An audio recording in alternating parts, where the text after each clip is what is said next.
U.S. homeless fundraiser, GoFundMe campaign based on a lie. The U.S. protagonists in a viral fundraising campaign for a homeless man have been charged with theft by deception and conspiracy. Kate McClure and Mark D'Amico raised more than $400,000, £313,000, for homeless ex-Marine Johnny Bobbitt. But in August, Mr. Bobbitt launched legal action against the couple, claiming he did not get his fair share. Now, prosecutors in New Jersey say Mr. Bobbitt was complicit in the alleged plot.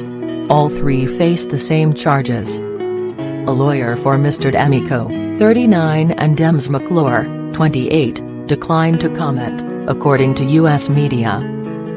What did the prosecutors say? At Thursday's press conference, Burlington County Prosecutor Scott Coffina said the story that drove this fundraiser might seem too good to be true.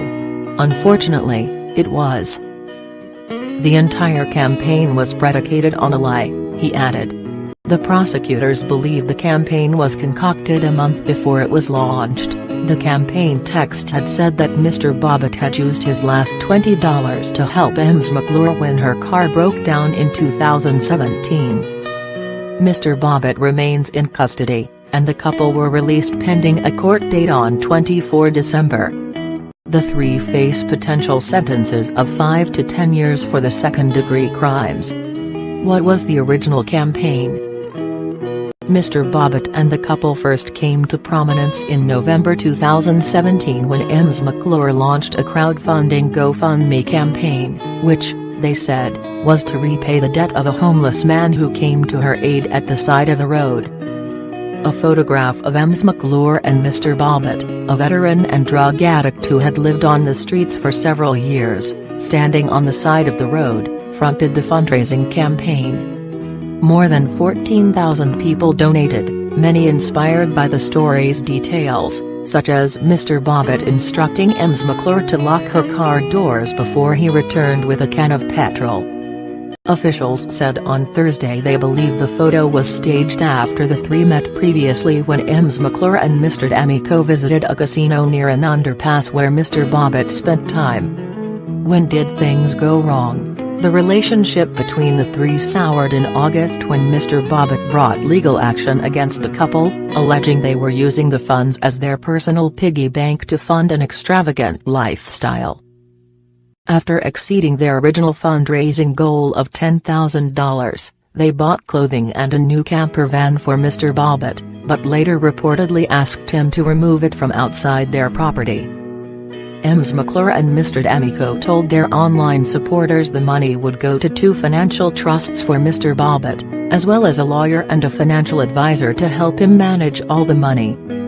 Every dollar he ever touched was used for drugs, Mr. D'Amico told NBC in a nationally televised interview in August. Investigators claim the three originally made up the story to make people feel bad and compel donors to contribute to a cause. What happened to the money? Net proceeds for Ems McClure and Mr. D'Amico amounted to more than $367,000, £287,000, and were spent on a car, holidays, high-end handbags and casino gambling, Mr. Coffina said. The prosecutor said that Mr. Bobbitt received about $75,000, £58,000.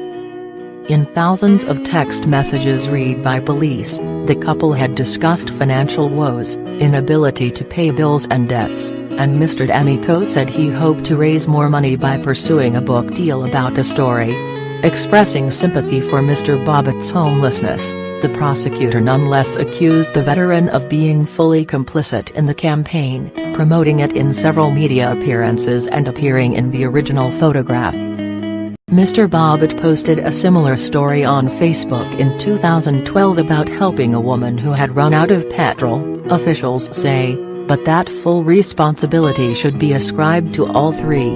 In a statement to CNN, a spokesman for the crowdfunding site GoFundMe confirmed donors who contributed to the campaign would receive a refund. By Georgina Ranauer, UGC and Social News.